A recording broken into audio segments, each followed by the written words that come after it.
Chris here from AV.technology. I'm here with John Pellowe, the legendary John Pellowe, the one, the only.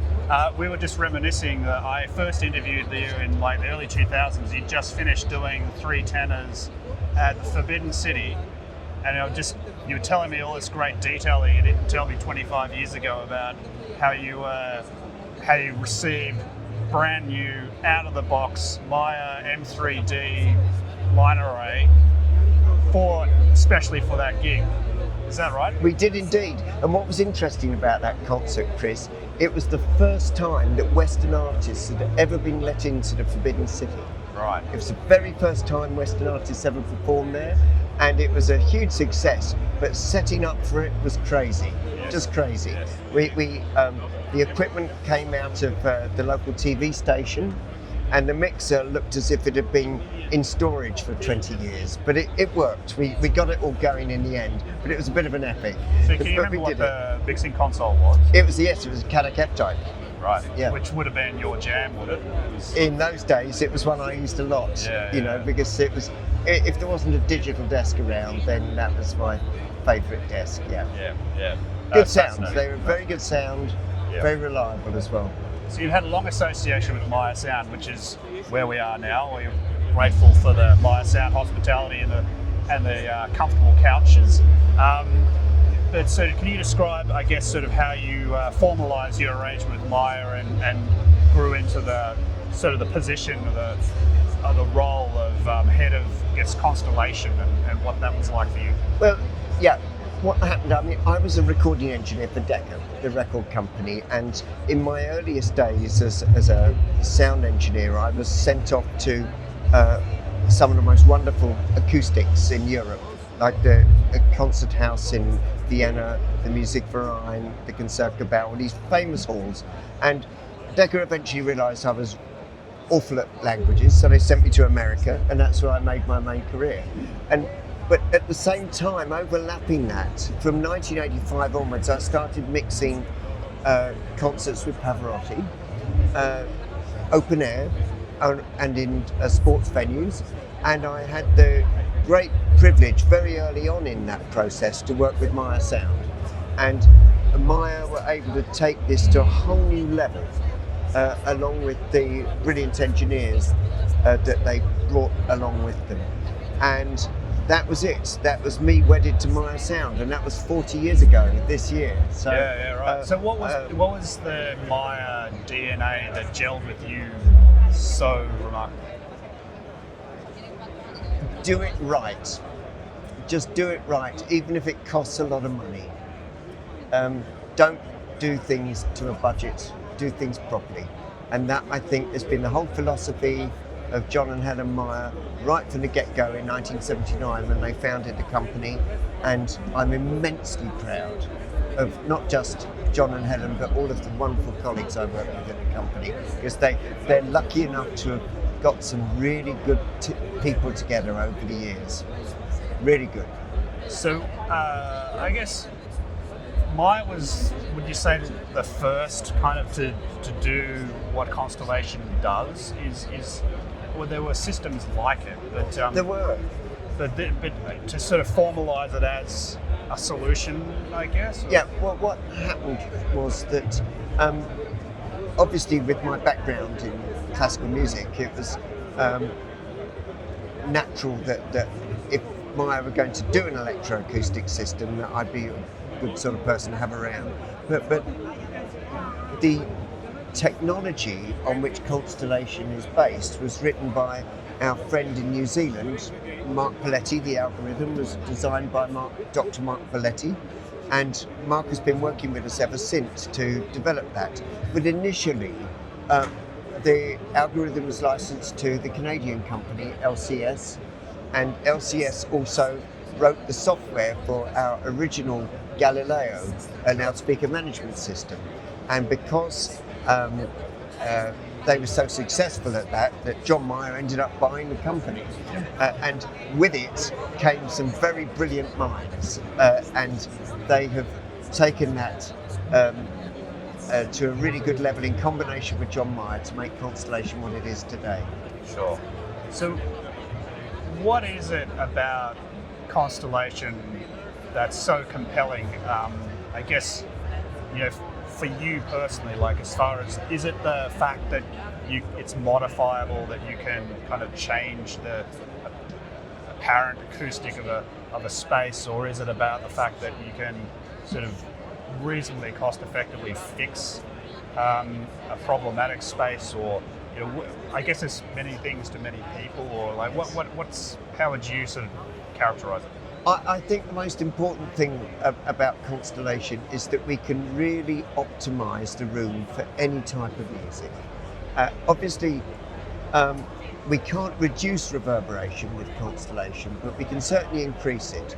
And 90% of venues around the world now, even if they're built originally just for classical music, so they're built to be reverberant, they end up with a PA system in there, and they're doing rock and roll because it's a good business model. Sure. To be able to do everything. And the business model for Constellation is very strong because it enables you to have a room that you can have a rock concert in the morning, you can have a classical event in the evening, and all you've got to do is press a button on a Crestron controller and you've changed the room into what it needs to be.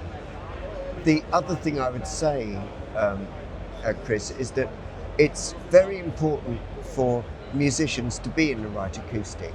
They find it much more satisfying if they're in a good space.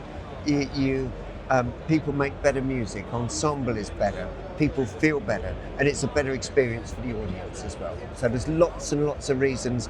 I come from show business. I like giving a kick to as many people as possible. Now, I'm not doing shows for 500,000 people anymore like I did in Central Park, but I still love the idea of everyone in a room having a fantastic musical experience, and it sounds awesome. Yeah, which is, for people who know your background, and for, I guess there's still a residual snobbery when it comes to classical music and the venue and the purity of the art. Yeah. But I guess you're kind of crossing that divide. You're saying it's not betraying the purity of the art, that you can still control the acoustic of electro-acoustically control the environment and still have the most amazing, pure kind of performance. Of course, and it has to be perfect. It has to be perfect. I think that so many people thought that the whole idea of an electroacoustic system was really bad, because the very early systems were really bad, end of story. And we've brought this up to a complete new level now. We have great friends who are very passionate about Constellation, in the likes of Michael Tilson Thomas, who's a world famous conductor. He's 78 and he's a huge enthusiast. We have many other artists around the world, big names, big names, who are very excited about Constellation because it opens up a whole new world for them as well. Right. It's that they can do. John Adams likes to write music for orchestra and amplified instruments at the same time. There's nothing you can't do with the system. Right. And that for me is very important. You don't just want to make it perfect for classical music, but you also want to make the room great for rock music. Yes. And whatever you're doing, it's got to sound good. So how's Constellation evolving? Is it evolving? It's evolving big time. It seems like I asked the right question there. Yeah, we've just recently launched our new Nadia platform, Yep. which makes Constellation a huge amount more affordable. Right. Very significantly more affordable than it was. We know it was never inexpensive, and it will never be inexpensive because it's a very cool system with lots of high-tech gear. Yep. But it is now more affordable, and more importantly, we have this from February the 1st. We launched a new Constellation a technology. The computer systems that run Constellation are now much more powerful. A lot of the programming has been rewritten. It's been in development for 10 years. Okay, wow. And I've already tuned one room with the new next generation of processors, and it sounds significantly better than the old rooms. And the old rooms had a good reputation. So I think we really brought it up to a new level now. Fantastic. So it's available to smaller venues of, like, I'm guessing, I have heard that some of the bigger churches have installed it, but like, are we talking about sort of more provincial theatres, or who can now access it that formerly couldn't? I think the smallest room we've done is 6 meters by 10 meters by 4 meters high. Right. Now that's not big at all. Sure. And we have done 10 cultural centres in Norway, of which 6 were sort of 400 or 500 seats. Yeah, So right. we can go pretty much as small or as big as people want. I guess size is one thing, but budget's another. So, Of course. Yeah, so I guess it's now available to smaller budgeted projects or refits. Yeah. And not just sort of the headlines that you see, like, this national theatre or this 10,000 seater, or it's like, it can now be more. Of course, and those systems will always be expensive, Yes. but we've made a huge effort with this next generation of Constellation to bring the cost down, so that we can make it more affordable for venues that don't have such deep pockets. Sure. And what I would say is that if you're building a new venue, and there are plenty of new venues being built around the world, you can actually make the building significantly cheaper, because you don't need the kind of volume. If you want to do classical music performances, you need to create a large volume in order to get this kind of reverberation that sounds beautiful for classical music. Well, if you're using Constellation, you can actually build the room much smaller, and if you like, you can turn a profit out of building it with Constellation, because the room is so much smaller to start with that you haven't had the capital input to deal with that. Gotcha. So that's really fascinating, and I'm glad I asked that. I did see the press release, but that's really interesting to hear you explain that about Nadia and it being more affordable.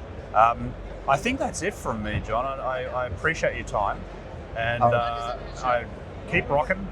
Well, Chris, there's one thing I'm a bit sorry about. I haven't been to Australia often enough lately in recent years, and it's one of my favourite countries. And once we get offline here, I'll tell you some jokes. I'll tell you a funny story. Good stuff. Thanks, John.